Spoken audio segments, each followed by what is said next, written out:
Hello everyone, welcome back to my channel. So today we will study about SD curve, that is the strength duration curve. तो इस video को मतलब SD curves के जब बारे में आपको मैं बताने वाली हूँ तो इसको मैंने 10 सेक्शंस में डिवाइड किया है। ठीक है, तो अब हम इन डिटेल सारी चीज़ों के बारे में समझेंगे। तो सबसे पहला सेक्शन है डिस्क्रिप्शन ऑफ SD कर्व। तो ये जो SD कर्व है that is the strength duration curve. ये होता क्या है? तो बेसिकली ये एक ग्राफिकल रिप्रेजेंटेशन होता है। ठीक है, अब ग्राफिकल रिप्रेजेंटेशन है तो कोई दो चीज़ों के बीच में ही होगा। तो किसके बीच में है? Between the intensity and the duration of current. ठीक है, यानी कि एक जो ग्राफ है उसकी एक एक्सिस पे तो आपकी इंटेंसिटी या फिर पोटेंशियल डिफरेंस आएगा और एक जो ग्राफ की एक्सेस होगी उसके ऊपर आपका ड्यूरेशन आएगा। ठीक है, यानी कि टाइम आएगा। ठीक है, तो ये जो ग्राफ है, जैसे मान लो किसी को नर्व इंजरी या लेजन हुआ, तो अगर मेरे को आज नर्व इंजरी हुई है तो मैं उसके 20 दिन बाद इसकी प्लॉटिंग शुरू करूँगी। ऐसा नहीं कि मेरे को आज इंजरी हुई है तो मैं आज से SD कर्व प्लॉट करना शुरू कर दूँ, नहीं। इंजरी के 20 दिन बाद से हम ये ग्राफ प्लॉट करना शुरू करते हैं। क्यों? क्योंकि जो आपकी नर्व है वो 21 या 22 दिन पे रीजेनरेट होनी शुरू होती है, तो तब इस ग्राफ को प्लॉट करने का फ़ायदा है। ठीक है, अब इसका इन डिटेल मैं अभी आपको बताऊंगी आगे। तो अब हमने देखा कि इसमें हम करंट यूज़ करते हैं। तो इसमें हम कौन से टाइप का करंट यूज़ करते हैं? रेक्टेंगुलर करंट यूज़ करते हैं विद मोनोफेजिक पल्स। ठीक है, और इसमें जो ड्यूरेशन होती है, मैंने कहा था कि एक एक्सिस पे आपका ड्यूरेशन यानी कि टाइम कंपोनेंट रहता है। तो टाइम को हमने कितने उसमें लेते हैं? 0.01, 0.03, 0.1 and up to 300 milliseconds का हम ड्यूरेशन लेके चलते हैं। ठीक है, अब बच्चों आपको ये पता होगा कि जब भी हम कोई भी इलेक्ट्रिकल करंट किसी पेशेंट को लगाते हैं तो हम दो तरीके के स्टिमुलेटर यूज़ कर सकते हैं, constant current and constant voltage. अब आई कांस्टेंट करंट में क्या रहता है कि जो आपका स्टिमुलेटर है यानी कि जो मशीन है उसमें आपका जो करंट है ना वो फिक्स्ड रहेगा। फॉर एग्जांपल अगर मान लो आपको 5 एम्पियर का करंट है तो वो आपका फिक्स रहेगा, आप बाकी चीज़ें चेंज कर सकते हो। कांस्टेंट वोल्टेज में क्या होता है कि आपकी जो वोल्टेज है वो कांस्टेंट रहती है बट आप बाकी सारी चीज़ें चेंज कर सकते हो। तो कांस्टेंट वोल्टेज वाला जो होता है ना उसमें हमें जो रिजल्ट्स हैं वो लेस एक्यूरेट मिलते हैं as compare to constant current. But अगर हम पेशेंट की सेफ्टी का ध्यान रखें तो हमें कांस्टेंट वोल्टेज यूज़ करना चाहिए, कांस्टेंट करंट हमें यूज़ नहीं करना चाहिए because it is less comfortable for the patient. अब purpose of plotting SD curve. अब जो ये SD कर्व होता है इसको हम प्लॉट करते क्यों हैं? क्या पर्पस है कि हम इंटेंसिटी और ड्यूरेशन के बीच में हम एक ग्राफ बनाते हैं। तो जैसे कि हमने देखा था कि जो नर्व इंजरी के 20 दिन बाद हम इस ग्राफ को प्लॉट करते हैं, तो ये देखने के लिए कि आपकी इंजरी कितनी रीजनरेशन हो गया है नर्व का। ठीक है, कि जो आपका मसल है उसकी जो नर्व सप्लाई है वो इंटैक्ट है या फिर आपकी मसल पार्शली इनर्वेटेड है या डीनर्वेटेड है। प्रोग्नोसिस देखने के लिए हम SD कर्व का यूज़ करते हैं। ठीक है, अब इसका मेथड क्या होता है, कैसे हम वो ग्राफ प्लॉट करेंगे? ठीक है, तो इसमें क्या किया, पेशेंट को मैंने पहले अच्छे से आराम से रिलैक्स करवाया, बैठाया, उसको सारा प्रोसीजर बताया। ठीक है, उसको अच्छे से कंफर्टेबली फुल्ली सपोर्टेड वे में उसको पोजीशनिंग दी मैंने। ठीक है, तो अब हम इसी के अंदर क्या देते हैं बच्चों, हम इलेक्ट्रिकल स्टिमुलेशन यूज़ करते हैं। बेसिकली हम पेशेंट को करंट से एक्सपोज कराते हैं। ठीक है, तो इसमें हम दो इलेक्ट्रोड यूज़ करते हैं। जो हमारा पैसिव इलेक्ट्रोड जिसको हम इनडिफरेंट इलेक्ट्रोड भी कहते हैं, उसको हम एक कोई कन्वीनियंट एरिया पे लगा देते हैं, usually over the mid line of the body, back पे, ट्रंक पे, या फिर जिस मसल ग्रुप को आप टेस्ट कर रहे हो उसके ओरिजिन के ऊपर। ठीक है, जो एक्टिव इलेक्ट्रोड होता है जहाँ से करंट पास होगा, ठीक है, वो होता है एक्टिव इलेक्ट्रोड। उस इलेक्ट्रोड को हम कहाँ प्लेस करते हैं? Over the belly of the muscle जिसको हम चेक कर रहे हैं। अब उसके बाद जो करंट है it is applied using the longest stimulation first. ठीक है, एंड देन जो इंटेंसिटी ऑफ करंट है या फिर अगर हम वोल्टेज यूज़ कर रहे हैं, क्योंकि अब मैंने अभी बताया कि हम दो टाइप ऑफ स्टिमुलेटर यूज़ कर सकते हैं, either of constant current and either of constant voltage. तो उसको हम धीरे धीरे is shortened and this procedure is repeated with each stimulation, in turn the intensity of current being increased as required. ठीक है, so a minimal contraction is used. मतलब कि जैसे मान लो आपने पहले पेशेंट को, फॉर एग्जांपल मैं बता रही हूँ, अगर आपने पहले पेशेंट को 1 मिली एम्पियर का करंट दिया, ठीक है, उसका तो आपने देखा कि भाई इसमें तो कोई कॉन्ट्रैक्शन मुझे नहीं दिखाई दी, ठीक है। फिर आपने धीरे धीरे 1.2 का किया, फिर 1.3 का किया। अब अगर मान लो 1.5 पे आपको एक हल्की सी कॉन्ट्रैक्शन होती हुई दिखी पेशेंट की, बहुत मिनिमल सी दिखी, तो वहाँ पे आप रोक दोगे, तो वहाँ पे आप प्लॉट कर दोगे कि हाँ दिस इज़ 1.5, ठीक है। एंड इलेक्ट्रोड्स को हमें हमेशा सेम जगह पे लगाना चाहिए थ्रू आउट द टेस्ट, ये नहीं चेंज कर दें, ठीक है। Then S D curve is plotted from the result of the test. फिर उस जो रिजल्ट आता है उससे हमें ग्राफ प्लॉट करते हैं, जिसको हम एस डी कर्व कहते हैं। और जो कर्व का स्लोप आता है वो एक एसेंशियल फीचर है। अब इस टेस्ट को हमें कितना जल्दी जल्दी रिपीट करना चाहिए, ऐसा नहीं कि आज भी करेंगे, कल भी करेंगे, रोज़ करेंगे, नहीं, हमें हर 2 हफ्ते में इसको रिपीट करना चाहिए टेस्ट को, ठीक है। अब दूसरा सेक्शन है कि एक नॉर्मली इनर्वेटेड मसल, जो बिल्कुल ठीक ठीक है मसल, उसका नर्व सप्लाई बहुत अच्छा है, उसका एस डी कर्व कैसा होता है। तो जिस मसल की जो नर्व सप्लाई है, जो नर्व का एक एक फाइबर है वो अच्छे से मसल को सप्लाई कर रहा है, उसे कहते हैं नॉर्मली इनर्वेटेड मसल, ठीक है। तो इसका जो कर्व आता है उसे नर्व कर्व भी कहते हैं, ठीक है। तो जो कर्व होता है ये वाला, इसकी is of this typical shape because the same strength of stimulus is required to produce a response with all the impulses of longer duration. Shorter duration requires increase in the strength of the stimulus, ठीक है। अब the point at which the curves begin to rise is variable, but normally constant current के लिए it is about 1 millisecond and for constant voltage it is about 0.1 millisecond. अब देखो बच्चों, ये है हमारा मेन ग्राफ, ठीक है। एक तरफ इसने दे रखा है आपका स्टिमुलस इंटेंसिटी, यानी कि इसने कांस्टेंट करंट वाला स्टिमुलेटर यूज़ किया है, ठीक है। और एक तरफ दे रखा है पल्स ड्यूरेशन यानी कि टाइम। तो इसके बीच में अगर हम ग्राफ प्लॉट करते हैं तो ये इस तरीके का अगर आपको ग्राफ देखने को मिल रहा है तो it is for normally innervated muscle का ग्राफ है ये, ठीक है। अब आप इस ग्राफ की शेप को याद रखना बस, ठीक है। अब दूसरा सेक्शन आता है बच्चों की कंप्लीट डिनर्वेटेड मसल का आपको ग्राफ कैसा देखने को मिलेगा, ठीक है। तो पहले आप इस ग्राफ की इमेज देखो, ये देखो। अब इस इमेज में और जो मैंने आपको इमेज पहले दिखाई थी दैट इज़ दिस वन, इसमें कितना फ़र्क है। आप देख रहे हो कि जो नॉर्मली इनर्वेटेड वाले का ग्राफ है ये टुवर्ड्स द लेफ्ट है, यानी कि इंटेंसिटी वाली जो एक्सिस है उसके पास ज़्यादा है, ठीक है। वेयर एज जो डिनर्वेटेड मसल का ग्राफ है ये बहुत दूर को है, ठीक है, इंटेंसिटी वाली एक्सिस से कंपेयर करें तो डीनर्वेटेड मसल क्या होती है, जब नर्व सप्लाई जो होती है किसी मसल की वो कम्प्लीटली कट ऑफ हो जाती है बिकॉज ऑफ इंजरी, ट्रॉमा या एनी अदर रीज़न, तो उस मसल को हम डीनर्वेटेड मसल कहते हैं, ठीक है।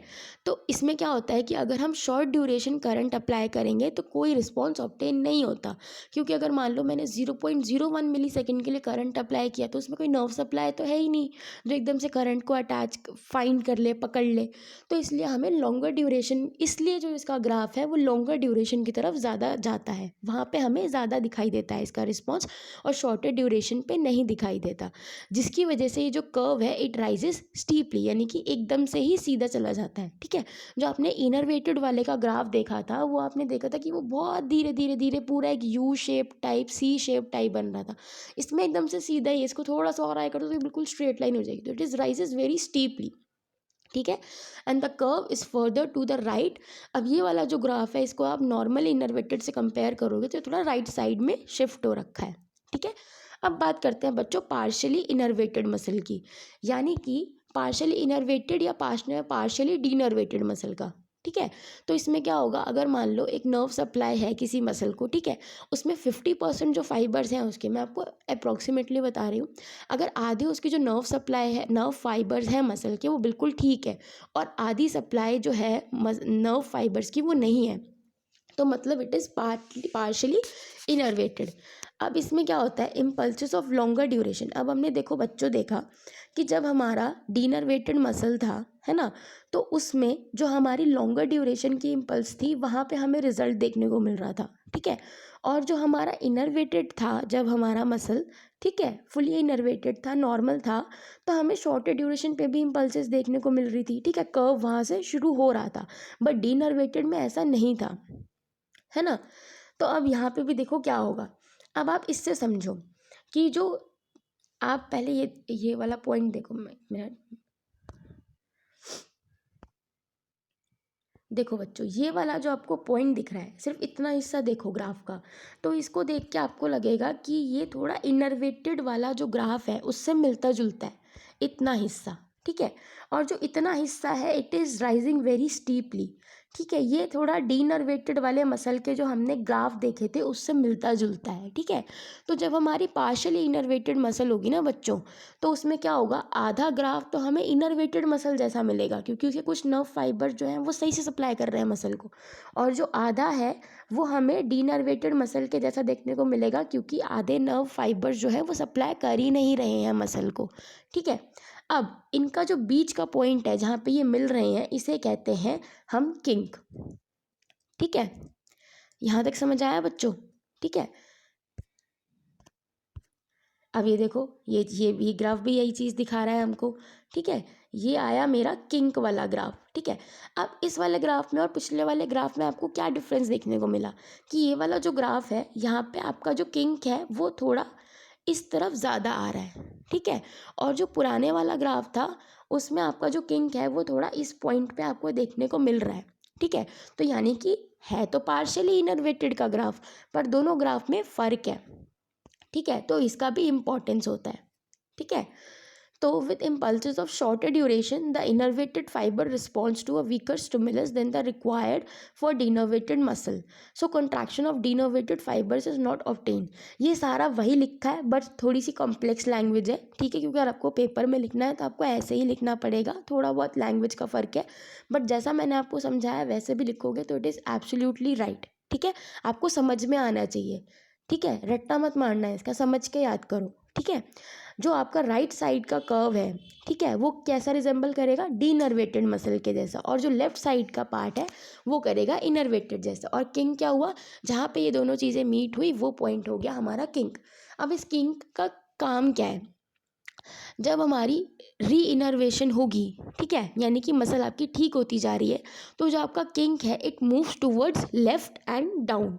ठीक है, तो मैंने आपको अभी दो ग्राफ दिखाया था और मैंने कहा था कि दोनों ग्राफ में आपका किंक आ रहा है, बट एक में थोड़ा लेफ्ट की तरफ है और एक में थोड़ा राइट की तरफ है। ठीक है, तो उस चीज़ का वो सिग्निफिकेंस है किंक का। अब इसमें देखो किंक किस जगह पे है, ठीक है, it is more towards the right side, और इसमें किंक कहाँ पे है, it is more towards the left side. तो जब हमारा किंक लेफ्ट साइड की तरफ आएगा ज़्यादा तो मतलब री इनर्वेशन हो रहा है, अच्छे तरीके से हो रहा है। और अगर मेरा जो किंक है वो राइट साइड की तरफ जा रहा है और अपवर्ड जा रहा है, यानी कि प्रोग्रेसिव डीनर्वेशन हो रहा है, अभी भी री इनर्वेशन नहीं हुआ है। तो this is the significance of kink. ठीक है, अब इसमें जो शेप ऑफ द कर्व है इट इज़ एसेंशियल फीचर। ठीक है, अब ये एक और ग्राफ देखो, इसमें आपको ग्रीन कलर से दिख रहा है नॉर्मली इनर्वेटेड मसल का ग्राफ, रेड कलर से दिख रहा है आपको डीनर्वेटेड मसल का, और ये जो बीच में येलो है ये है पार्शली डीनर्वेटेड मसल।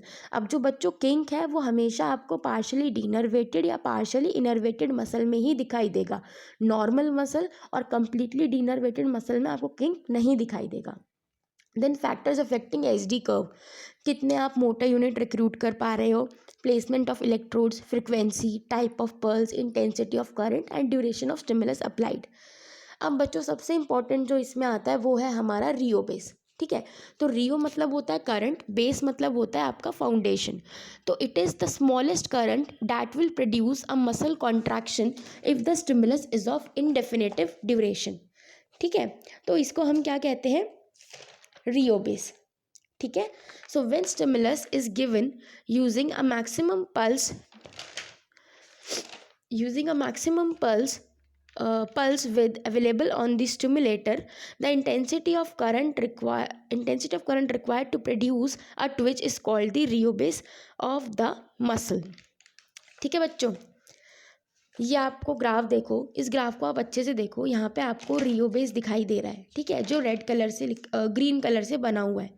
ठीक है, यानी कि रियो बेस का मतलब क्या हुआ, रियो बेस का मतलब हुआ कि यानी कि करंट का फाउंडेशन, जितना कितना करंट हमें मिनिमम चाहिए एक मिनिमल कॉन्ट्रैक्शन कराने के लिए। ठीक है, यानी कि that minimum amount of current जो मुझे चाहिए कि एक मिनिमम कॉन्ट्रैक्शन मुझे अपनी मसल में मिल जाए देखने को, वो होती है हमारी रियो बेस। ठीक है बच्चों, अब रियो बेस हम मेजर कैसे करते हैं, तो इसमें हम impulses of 100 millisecond or 300 milliseconds are used to record Rio base. The pulse is always rectangular and depending upon the type of stimulator you are using, it can be in current, milliampere or potential difference volt. Cathode is placed on the motor point of the nerve by using bipolar technique. तो normal value क्या रहती है रियो base के लिए 2 to 8 milli ampere और अगर constant voltage वाला है तो 3 to 40 वोल्ट्स. अब फैक्टर्स अफेक्टिंग रियो बेस, तो ये सारे बच्चों फैक्टर्स हैं जो कि आपके रियो बेस को अफेक्ट करेंगे. Resistance of skin, fat, warm skin oedema, inflammation, positioning of electrode, temperature, subcutaneous tissue etcetera. अभी रियो बेस का सिग्निफिकेंस क्या है, क्यों हम रियो बेस निकाल रहे हैं किसी मसल का. तो usually around 1 millisecond mark on the S D the curve flattens out at the rheobase. It is the point where a progressive increase in potential difference या फिर current is no longer associated with progressive decrease in voltage. For longer stimulation duration minimum voltage is required to bring the nerve to threshold will be the rheobase. अब जो next part है बच्चों वो है क्रोनैक्सी. अब क्रोनैक्सी क्या होता है, क्रोना मतलब टाइम, एक्सी मीन्स एक्सिस यानी कि टाइम ओवर एक्सिस. तो हम क्रोनैक्सी को 2 इंटू रियो बेस भी कहते हैं, मतलब जितना रियो बेस होगा ना उसका डबल इज क्रोनैक्सी. ठीक है. It is an index of excitability. The time should be in milliseconds to induce a minimal visible contraction with the stimulus of double the strength of rheobase. तो इसमें आप देखो red colour से आपको क्रोनैक्सी दिखाई दे रहा है. ठीक है. So it is the double of rheobase. अब नॉर्मल वैल्यूज़ क्या रहती हैं, तो this is the table showing the normal values of chronaxie in innervated and denervated muscle for threshold current and threshold voltage stimulator used by the therapist. ठीक है. अब जो क्रोनैक्सी के अंदर वेरिएशन होगा वो किस पे डिपेंड करेगा, upon the stimulator you are using. Birth के टाइम पे क्रोनैक्सी जो है वो नॉर्मल वैल्यू से 10 गुना ज़्यादा होता है. बट जैसे ही बच्चा 18 to 20 मंथ्स की एज पे आता है तो क्रोनैक्सी अपनी नॉर्मल वैल्यू पे आ जाता है. और अब डीनर्वेटेड और इनर्वेटेड में क्या फ़र्क है, जो क्रोनैक्सी इनर्वेटेड मसल का is less than that of denervated muscle. यानी कि डीनर्वेटेड मसल का जो क्रोनैक्सी है वो हमेशा ज़्यादा होगा as compare to the innervated muscle. अब फैक्टर्स अफेक्टिंग क्रोनैक्सी क्या क्या होंगे, टेम्परेचर ऑफ स्किन जो रियो बेस को अफेक्ट करेगा वो क्रोनैक्सी को अफेक्ट करेगा क्योंकि chronaxie is 2 into rheobase. ठीक है. Now significance of chronaxie, given that 2 muscle have same rheobase. ठीक है. अगर किसी भी 2 मसल का सेम रियो बेस, उनको सेम अमाउंट ऑफ करंट चाहिए. ठीक है. The chronaxie can be of indicator of their relative excitabilities. ठीक है. अब इसमें देखो 2 नर्व है. ठीक है. Nerve A and nerve B. तो इसमें जो नर्व ए है वो हमारी ज़्यादा एक्साइटेबल है as compare to nerve B. ठीक है. बट ये एक सेटिस्फैक्ट्री मेथड नहीं होता of testing electrical reaction as partial denervation is not clearly shown. तो इसके भी कुछ ड्रॉबैक्स हैं. अब एडवांटेजेस क्या होते हैं एस डी कर्व के, कि सिंपल है, रिलायबल है, चीप है, आप इजीली इसको एडमिनिस्टर कर सकते हो, ज़्यादा टाइम नहीं लगता और आप अच्छे से उसका प्रोग्रेशन देख सकते हो. ठीक है. It can differentiate neuropraxia from other 2 type of lesion. It changes after denervation, इधर री इनर्वेशन और डिटोरिएशन. ठीक है. आपको बता देगा कि नर्व जो है वो रीजनरेट कर रही है या दोबारा वो डीजनरेशन की तरफ जा रही है क्योंकि हमारे किंक में चेंज आ जाएगा उसके थ्रू. अब डिसएडवांटेजेस क्या हैं इस चीज़ के, कि in large muscle only small proportion of fibres में respond, hence picture is not clearly seen. और ये एक क्वालिटेटिव एनालिसिस रहता है rather than the quantitative method. ये आपको साइट ऑफ लेजन नहीं बताता कि हाँ अगर इसके नर्व में प्रॉब्लम है तो किस जगह पे प्रॉब्लम है, तो जिसकी वजह से इसका डायग्नोस्टिक सेंसिटिविटी है वो नहीं है. इसमें थोड़ी टेक्निकल स्किल्स भी चाहिए होंगे, आपको प्रैक्टिस से ही आएगा. And inter tester reliability with serial S D curve के साथ भी थोड़े इशू हैं. अब सबसे बच्चों मेन बात आती है अकोमोडेशन क्वेश्चन की. तो ये क्या होता है, अब बच्चों जब भी हम मसल को लगातार इलेक्ट्रिकल स्टिमुलेशन देंगे ना तो आपकी जो मसल है वो अकोमोडेट हो जाएगी, वो अडेप्ट हो जाएगी. ठीक है. If muscle is stimulated by triangular impulse and rectangular pulses at different time phase, अगर हम इन दोनों पल्सेस के साथ, ठीक है, मसल को रिस्पॉन्ड करवाएं, तो the triangle impulse require more intensity to produce contraction of the same strength as that of rectangular pulse. यानी कि अगर मैं पेशेंट को ट्राइंगुलर पल्स दे रही हूँ तो मुझे ट्राइंगुलर पल्स की इंटेंसिटी ज़्यादा करनी पड़ेगी, मुझे उसे मान लो 5 एम्पियर तक लेके जाना पड़ेगा।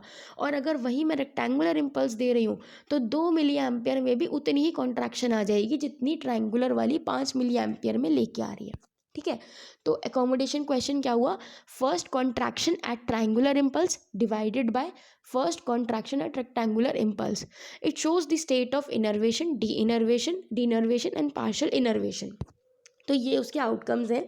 अगर ए क्यू की वैल्यू 1 है, A Q is accommodation question, तो इसका आउटकम क्या होगा कि जो डिसफंक्शन है of muscle it persist for 6 months and there is difficulty to regenerate the nerve by electrical stimulation. तो इसके आगे प्लॉटिंग करने की ज़रूरत नहीं है, मतलब मसल बहुत ही ख़राब हालत में है।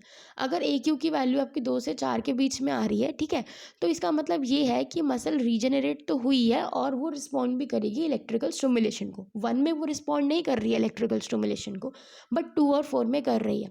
फिर आया आपका 4 to 6 की अगर वैल्यू आ रही है क्योंकि, तो जो आपका न्यूरोमस्कुलर सिस्टम है वो बिल्कुल ठीक है, it is unimpaired, it will respond to electrical stimulation and muscle get back to almost within 3 weeks.